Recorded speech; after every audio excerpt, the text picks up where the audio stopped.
Guys, it's ToProForuGames, or Adam. Welcome back to another one of my Black Ops 3 Zombies top 5s, and today we're going to be going over the top 5 new weapons here on Gorod Krovi. So in this video, we're going to be talking about the 5 new weapons on Gorod Krovi, and we're going to be ranking them from the worst to the best weapons, and of course, I'm going to be explaining why I like it or I don't like it, and why I put it in that specific spot. So before we get into the top 5, guys, make sure to leave this video a thumbs up, and make sure to subscribe for more top 5s and more Gorod Krovi content. So coming in at number 5 on my list, I have the NX Shadowclaw, and this should come to no surprise to anyone who's actually played this map, because this thing is absolutely horrible against zombies. If you compare this weapon to some of the worst weapons in COD Zombies history, like the SMR and the Springfield, this thing might be the worst weapon against zombies in Call of Duty Zombies history.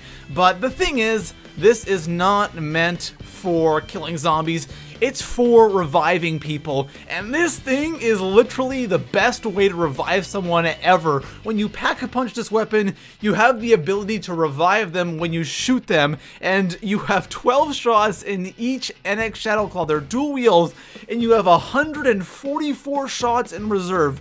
Reviving someone has never been easier. This thing is not only awesome to revive people with, but it's a really fun gun to use. And guys, I really recommend giving it a go, even though it's not the best thing in the world. If you're playing co-op, give this gun a go, because it's actually pretty fun. So coming in at number 4 on my list, I have the L4 Seige. And this thing was actually a bit of a surprise, because going into Gorod Krovi, I really wanted the L4 Seige to come over from multiplayer into zombies, because we really didn't have any rocket launchers. The only rocket launcher we had up to Gorod Krovi was the XM53, and that thing really wasn't that good. It wasn't that fun to use.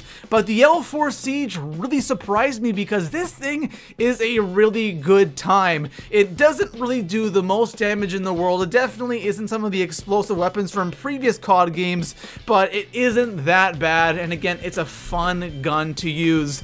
Pack-a-punch, the thing puts in work. You're gonna make a good amount of crawlers, but guys, it's a pretty good gun to use, especially even for the boss fight. I believe the Pack-a-punch version of this gun has around 88 shots in total, 8 in a clip, and then 80 in reserve. The one thing about this gun that I do not like, though, is there's no real way of actually aiming this thing. It does have that little sight that is used in multiplayer, but in zombies, it's completely useless. You look through it, and it literally does nothing for you, and when you're shooting, you're not very accurate, because the rockets kind of go in this weird, they shoot in this weird way. I don't even know, it's just strange, and I don't like the accuracy of this weapon. I really wish they put that little sight on so you could actually see where you're shooting in rockets.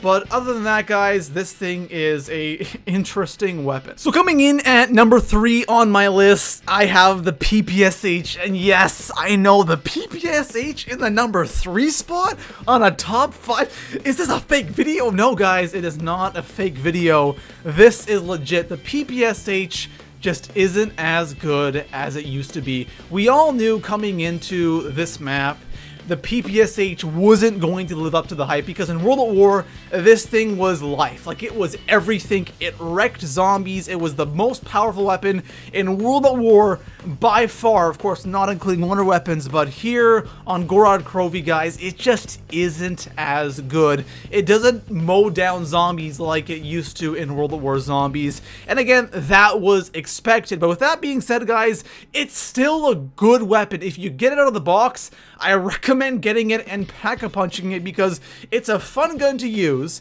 It may not do as much damage, but it has a crap ton of ammo compared to a lot of the other weapons in Black Ops 3 Zombies. You have over 700 shots. Throw double tap 2.0 on this thing. It's gonna kill zombies. It's effective, but it's just not as effective as the old PPSH and other new weapons added to this map. So coming in at number 2 on my list, I have the FFAR, and this is literally like the opposite of the PPSH, because in Black Ops 1, where this weapon was actually taken from, it used to be a weapon in Black Ops 1, and it was kind of like renamed and kind of reskinned here in Black Ops 3. In Black Ops 1 Zombies, this weapon kind of sucked. Like, you wouldn't want to get it and pack-a-punch it. It ran through ammo so fast, and the damage was kind of mediocre. And this thing on Gorod Krovi kind of caught me by surprise. I wasn't expecting it to be a good gun. I was expecting it to be very similar to the one from Black Ops 1 Zombies, but this thing is really, really good. Good enough for me to want to put it in the number 2 spot on my list and above the PPSH.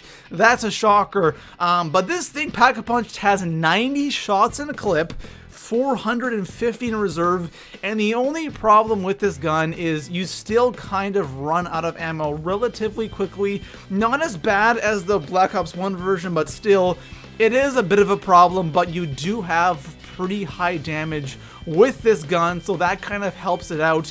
But overall, guys, the FFAR is a great weapon. It's great non-pack-a-punched, and it's even better pack-a-punched. So coming in at number 1 on my list, I have the Raygun Mark 3. And I think this was kind of obvious. It's the most powerful weapon, you know, in the box and on this map. But I don't know really what to think about this weapon. I was actually talking to some of you guys on Twitter, and if you want to follow me on Twitter, a link is in the description. But someone told me that the Raygun Mark 3 is a good gun, but it doesn't suit this map, and I think I really agree with that. It's a great gun, but I feel like it doesn't really work or click here on Gorod Krovi. It's something for a different map. Not this map, but overall, guys, the Raygun Mark 3, it's a great gun. It's effective, and if you want to go for high rounds, this is definitely the gun to have. It has a ton of ammo, and you won't really run out of ammo until you're like on around 50. It's absolutely crazy. You can shoot these black holes, and it will just stun zombies. And then, of course, you have like the regular ray gun shot, and you can actually combine the shots. Is pretty cool. So if you have the black hole and then you shoot like the regular ray gun shot, it will kind of like create this big purple black hole, something very similar to the Apothecary Servant from Shadows of Evil. But the Raygun Mark 3 obviously is beast, and it's the best gun on this map out of the box. So there we have it, guys. That is my top 5 favorite new weapons on this map. And guys, let me know in the comment section below what you think about my list. And let me know what you think about the PPSH. Do you think it should be number 3 spot, or do you think it should be higher on this list? Let me know about all that stuff in the comment section below. And like always, guys, I will see you in the next one. Peace out.